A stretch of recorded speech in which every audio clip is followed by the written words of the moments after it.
Bismillahirrahmanirrahim. I am Saran Dalip and I am going to teach you software testing. For today the content is failure, error, fault and defect. What are these terms? The objectives of testing. How to assess software quality.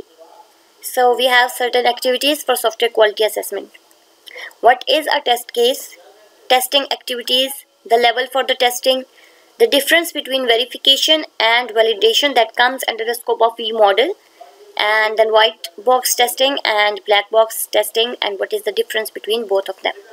So basically this is very basic content because we are going to study software testing. So this is the very basic content that should be known before the beginning of software testing. So let's begin. First of all, failure, error, fault and defect. So what is defect? It is basically fault and defect, basically both are synonyms of each other. Defect, that is also known as bug. So a program, when the bug arises, what happens? Basically that is the fault or defect. So we can say that the program is faulty. So defect and fault may cause an error. Now what is an error? Error is basically the state of the system. We can say that due to the defect or fault, an error has arisen. It means that the state of the system is now an error state. And if an error state is not removed and it prevails for a longer time or longer duration, obviously without taking any corrective action or measures, then the program or the system may lead to the failure. So what is failure? A failure is said to occur whenever the external behavior of the system does not conform to that prescribed in the system specification. Even we can say that in SRS document what we have defined the objectives and the functions and what the system will do at the end. We have defined all these terms in a document, and at the end we'll see the version of the system that either the performance of that system is according to the SRS or not. If it is, then it's good, and if it is not, it means that the program or system has led towards the failure. So these are the basic terms that are failure, error, fault and defect. Okay, now the objectives of testing. Basically objectives of testing हम दो perspective में पढ़ेंगे. एक हमारा perspective होगा from developers point of view और दूसरा perspective होगा हमारा टेस्टर के पॉइंट ऑफ व्यू के हिसाब से. सो इन दोनों पर्सपेक्टिव से हमें ये पता लगेगा कि टेस्टिंग करने के लिए किस किस तरह की साइकोलॉजी मौजूद है. फॉर एग्जांपल इंडस्ट्री में as you know the developers are there to code the things and code the software, और जो टेस्टर हैं they have to check that the software is either working in a correct manner or not. So objectives of testing में ये है कि programmer जब programme को code करता है तो ही इज़ चेकिंग कि उसका प्रोग्राम उस ऑब्जेक्टिव जिसके लिए वो प्रोग्राम को कोड कर रहा है वो मीट कर रहा है, और उसकी इंटेंशन ये होगी कि वो मीट करे. So program should work. That's why the objective is to test that unit of code or system works. Now there is another scenario that it does not work. इसका मतलब ये है, अब ये उससे अगला लेवल है कि प्रोग्रामर ने अपनी तरफ से प्रोग्राम को इस कैपेबल बनाया है कि वो रिक्वायरमेंट्स को पूरा कर रहा है. उसके बाद अब टेस्टर पॉइंट ऑफ व्यू से देखा जाए तो उसमें अगर कोई फॉल्ट मौजूद है तो इस सेंस में चेक किया जाए कि अगर कोई भी फॉल्ट मौजूद है वो रिवील हो जाए. ठीक है, तो अगर एक दफ़ा सिस्टम काम कर रहा है, वो वर्किंग कंडीशन में है और प्रोग्रामर कह रहा है yes my code is working, so what a tester should do, then the next objective is to find faults. So tester basically faults को फाइंड करता है और सिस्टम में जितने उसके एरर्स हैं, पॉसिबिलिटी है यहाँ पे फेलियर हो सकता है, वो सब वहाँ पे फाइंड कर सकता है. सो बेसिकली टेस्टर का पॉइंट ऑफ व्यू क्या है कि programme should not work so that he can catch those errors. तो अगर टेस्टर अपनी पर्सपेक्टिव ये रखे कि प्रोग्राम शुड वर्क तो वो फॉल्ट्स को कैच नहीं कर सकेगा. दैट्स वाई टेस्टर का ऑब्जेक्टिव क्लियर होना चाहिए कि उसने फॉल्ट कैच करना है, therefore he should prove that the system is not working. इसी साइकी के साथ जब वो टेस्ट केसेस लिखेगा तो वो फिर उसको फॉल्ट्स को कैच कर सकेगा. इसके बाद है reduce the risk of failures. Basically अगर सिस्टम को सही तरीके से टेस्ट ना किया जाए तो सिस्टम फेलियर कॉज कर देता है, यानी कि सिस्टम की क्रैश होने के चांसेस या फिर फेल होने के चांसेस बढ़ जाते हैं। तो टेस्टिंग का ऑब्जेक्टिव ये हो कि हम आइटरेटिवली उसको टेस्ट करें ताकि फॉल्ट्स को रिमूव करें। जब हम फॉल्ट्स को रिमूव करेंगे तो उसमें क्या होगा, रिस्क कम होंगे, रिस्क ऑफ फेलिंग कम होंगे और एक्सेप्टेबल लेवल तक हम इस चीज़ को मीट कर सकते हैं। मतलब हम अपने सॉफ्टवेयर का कहें कि that is 95% error free. It means आपके हिसाब से 95% आपने अपने सिस्टम को एरर फ्री बना लिया है, फॉल्ट फ्री बना लिया है, ठीक है। तो आपका यही एक्सेप्टेबल लेवल है। बाज़ सिस्टम्स के लिए 100% हमें टेस्ट केसेस बनाने पड़ते हैं, 100% एक्सेप्टेबल लेवल होता है उसका। जिस तरह से आप देखें क्रिटिकल सिस्टम्स हैं जिनके ऊपर हम 0.1% भी कंप्रोमाइज़ नहीं कर सकते किसी भी फॉल्ट आने का या रिस्क आने का। दैट्स वाई जो ऑब्जेक्टिव हो टेस्ट केसेस का वो ये होना चाहिए कि वो रिड्यूस करे रिस्क ऑफ फेलियर्स। इसके बाद है reduce the cost of testing. Testing की कॉस्ट कैसे आती है, जब हम रिव्यू करते हैं, जब हम टेस्ट केसेस को लिखते हैं, डॉक्यूमेंट करते हैं, डिज़ाइन करते हैं, उनको एग्जीक्यूट करते हैं, तो हर स्टेप का बेसिकली कोई ना कोई कॉस्ट है, ठीक है। तो जितने हम टेस्ट केसेस बनाते हैं उतनी ही हमारी कॉस्ट लगती है। सो करना क्या चाहिए कि हमें फ्यूअर टेस्ट केसेस लेकिन इफ़ेक्टिव टेस्ट केसेस बनाने चाहिए। जब हम कम टेस्ट केसेस लेकिन इफ़ेक्टिव बनाएंगे तो उससे कॉस्ट ऑफ टेस्टिंग जो है हमारी कम हो जाएगी। So the next is activities for software quality assessment. तो ये दो कैटेगरीज में डिवाइड किए गए हैं क्वालिटी असेसमेंट के लिए। दो तरह की एक्टिविटीज़ हैं, स्टैटिक एनालिसिस भी हम कर सकते हैं, डायनामिक एनालिसिस भी कर सकते हैं। सो देखते हैं स्टैटिक एनालिसिस क्या होता है और डायनामिक एनालिसिस क्या होता है।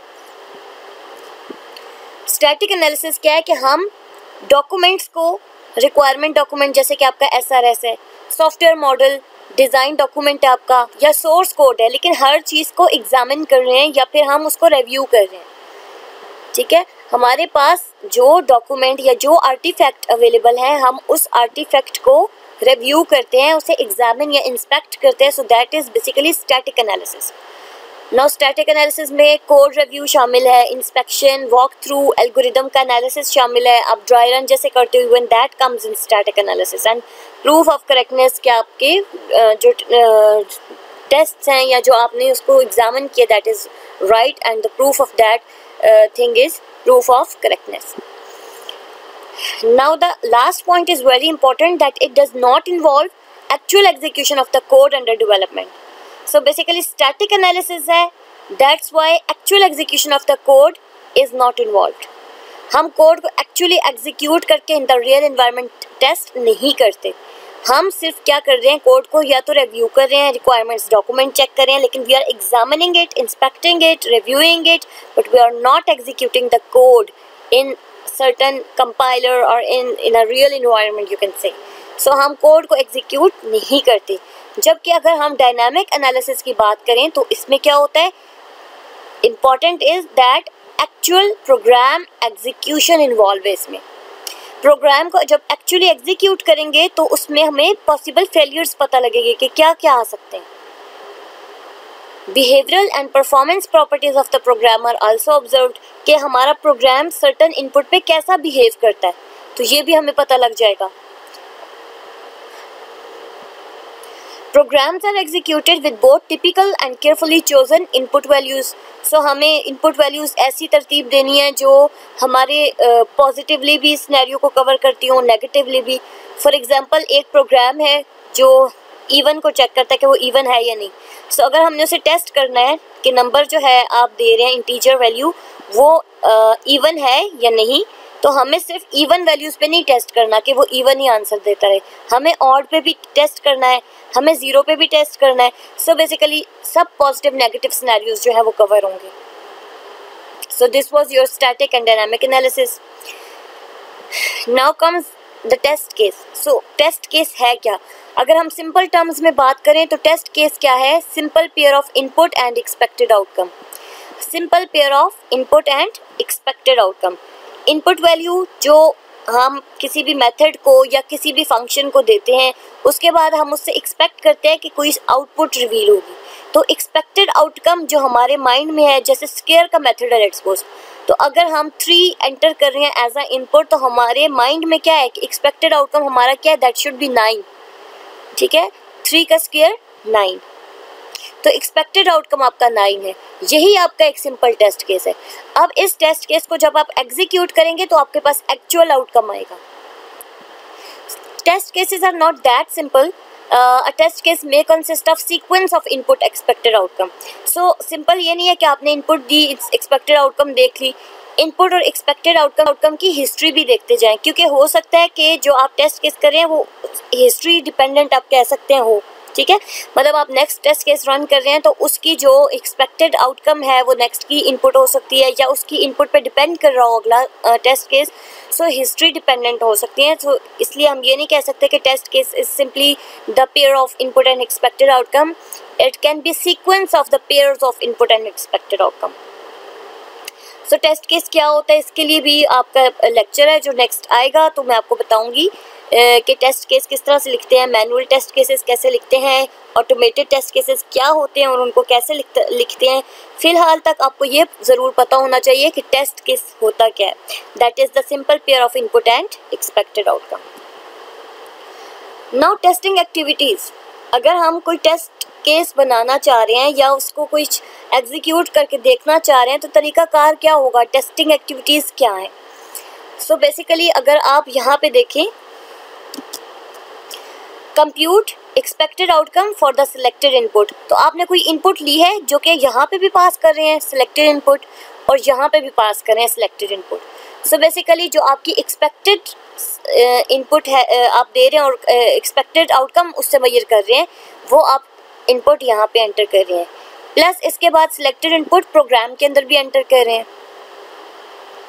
जब आपने प्रोग्राम के अंदर इनपुट एंटर की तो उसके बाद क्या होगा, बेसिकली एक्चुअल आउटकम।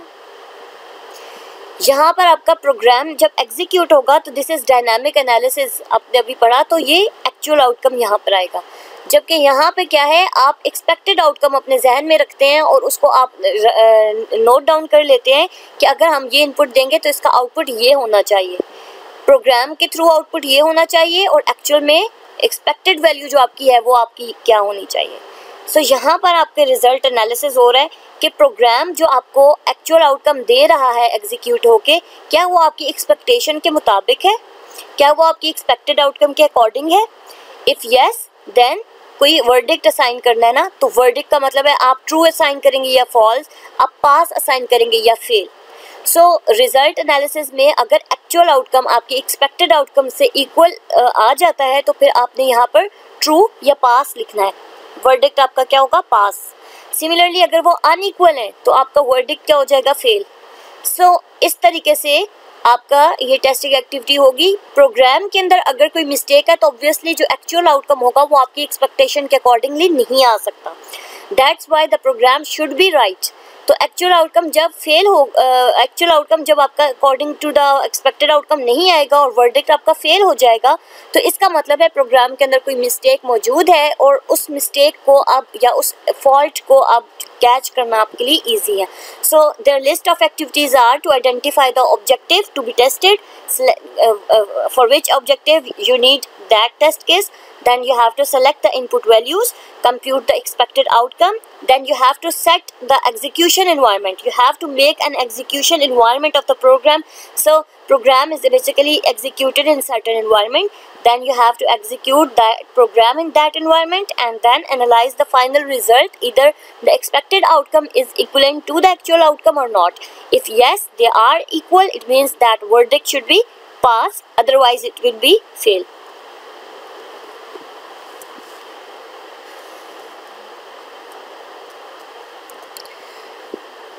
अब टेस्टिंग लेवल पे बात करते हैं। टेस्टिंग लेवल यूनिट टेस्टिंग से स्टार्ट होते हैं आपके और एक्सेप्टेंस टेस्टिंग तक ये जाते हैं। यूनिट टेस्टिंग में क्या है, आप प्रोग्राम के यूनिट्स आपने लिखे होते हैं, उनको आपने या मेथड्स लिखे होते हैं, कोई क्लास आप कह सकते हैं, ये आपके अपने तक है कि आप किस चीज़ को यूनिट कहते हैं, but that should be a piece of code.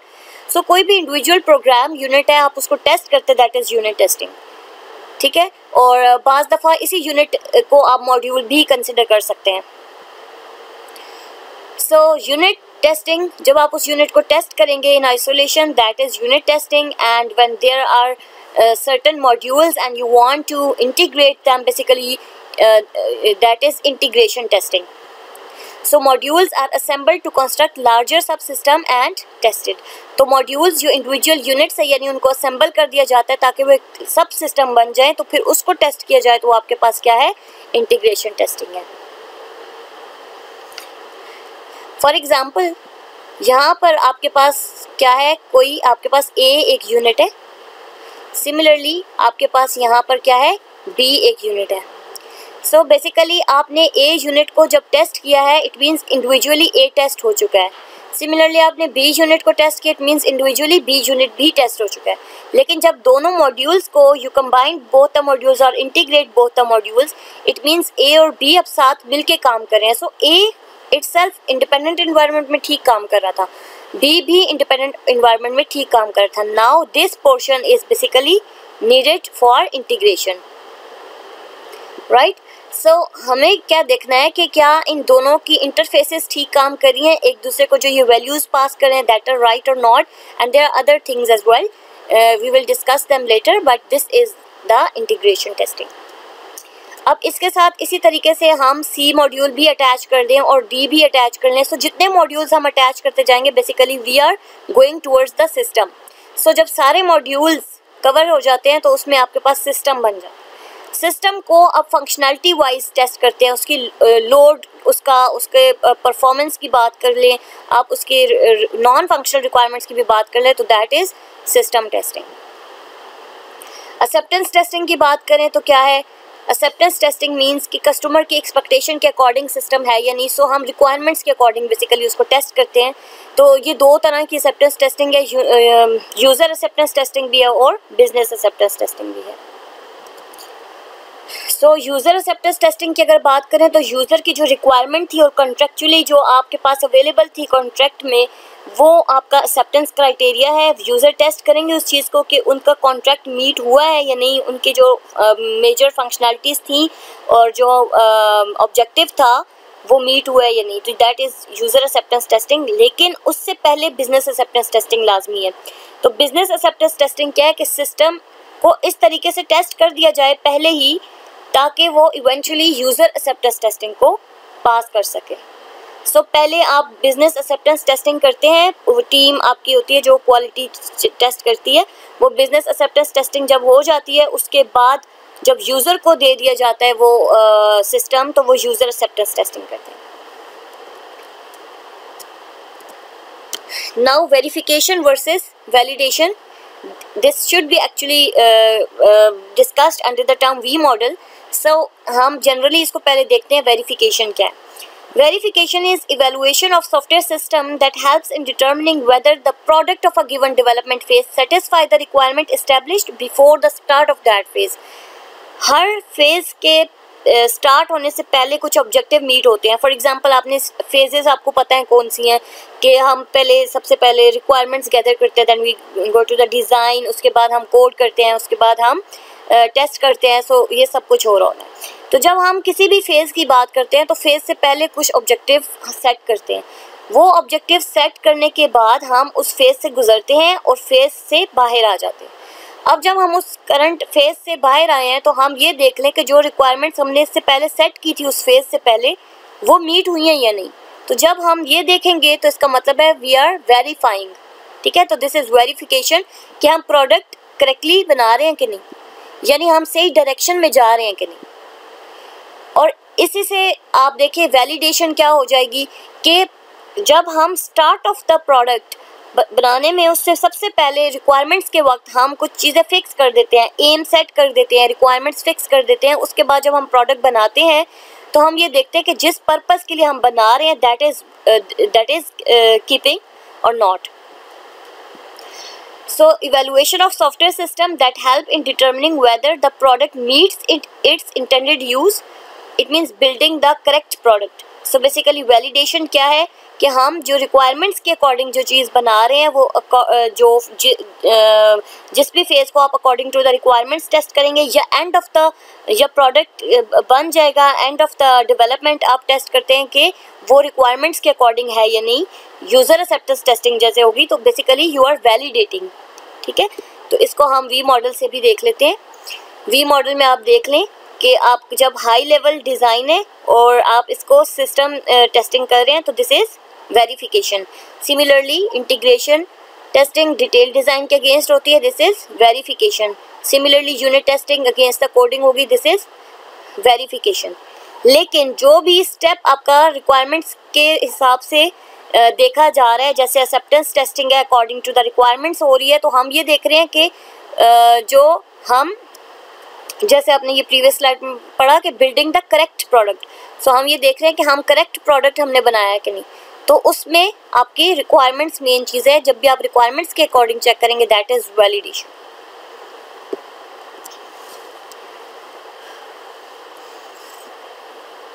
So now here comes white box and black box testing. It is very easy that white box is structural and black box is functional.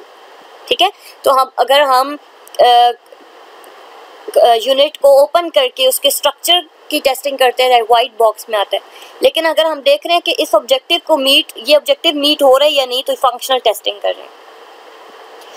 अब अगर हम source code को examine करते हैं यानी white box testing करते हैं, तो हम सोर्स कोड को जब एग्जामिन करते हैं तो उसके दो तरीकाकार हैं। हम कंट्रोल फ्लो भी देख सकते हैं, ठीक है, एग्जीक्यूशन फ्लो ये नहीं हो सकता है। डेटा फ्लो के जो वैल्यूज़ हैं वो किस तरह से प्रिवेल कर रही हैं through the code. Similarly control flow होता क्या है, flow of control from one instruction to the other, और डेटा फ्लो क्या होता है, propagation of values from one variable to another variable. तो ये control flow data flow under white box आता है। अब वाइट बॉक्स मोस्टली अप्लाई किस पे होता है, क्योंकि अब हम कोड के ऑपरेशन की बात कर रहे हैं। तो जब हम कोड को ओपन करेंगे, उसको ऑपरेट करेंगे एक तरह से, तो हम एक यूनिट की बात करेंगे। तो जब एक यूनिट होगा वाइट बॉक्स टेस्टिंग के थ्रू हम उसको एक्सप्लोर कर सकते हैं। उसके एरर्स फाइंड करने हैं तो वाइट बॉक्स टेस्टिंग आप परफॉर्म कर सकते हैं। Software developers perform structural testing on the individual program units they write. So basically developers जो उस कोड को लिखते हैं वही उस कोड को वाइट बॉक्स के थ्रू टेस्ट कर लेते हैं, बिकॉज उनके सामने क्लियर विजन होता है कि उन्होंने कोड क्या लिखा है और कहाँ पे एरर आ सकता है। They have the clear vision about that unit because they have written, they have developed the software. That's why structural testing is white box. Black box की अगर बात करें तो हम नहीं देख सकते कि कोड के अंदर क्या हो रहा है। हमारा कंसर्न किससे है कि आउटपुट क्या आती है, सर्टेन इनपुट के बिहाफ आउटपुट कौन सी जनरेट होती है वो ठीक है या नहीं, लेकिन वो आउटपुट कैसे जनरेट हुई we don't concern the things. Black box testing functional testing कहलाती है। Examines the program that is accessible from outside, applies the input to a program and observe the externally visible outcome. So आप कोई भी input दे दो और visible outcome देख लो और ये नहीं पता होगा आपको कि वो इनपुट आउटपुट कैसे जनरेट हुआ। ये आप इंटायर प्रोग्राम पे भी आप जनरेट कर सकते हैं और यूनिट पे भी। अनलाइक स्ट्रक्चरल टेस्टिंग जो सिर्फ यूनिट पे अप्लाई होता था, ब्लैक बॉक्स यूनिट पे भी अप्लाई हो सकता है और ये इंटायर प्रोग्राम पे भी अप्लाई हो सकता है। It is performed at external interface level of the system, so we actually don't know the code behind. We are only concerned with the interface level. It is conducted by separate software quality assurance group, because software quality assurance group obviously they want that according to the certain input what output is generated, and they don't have any sort of concern with the code. तो code के साथ किसको concern है, developer को या programmer को। Therefore software developers white box testing करते हैं। तो कोड की ज़रूरत ब्लैक बॉक्स टेस्टिंग में हमें नहीं पड़ती, हमें सिर्फ एक्चुअल आउटकम से कंसर्न होता है। So this is the reference and if you have any questions you may ask. So that's all about the introduction to software testing, that the things should be known before start of software testing. And thank you.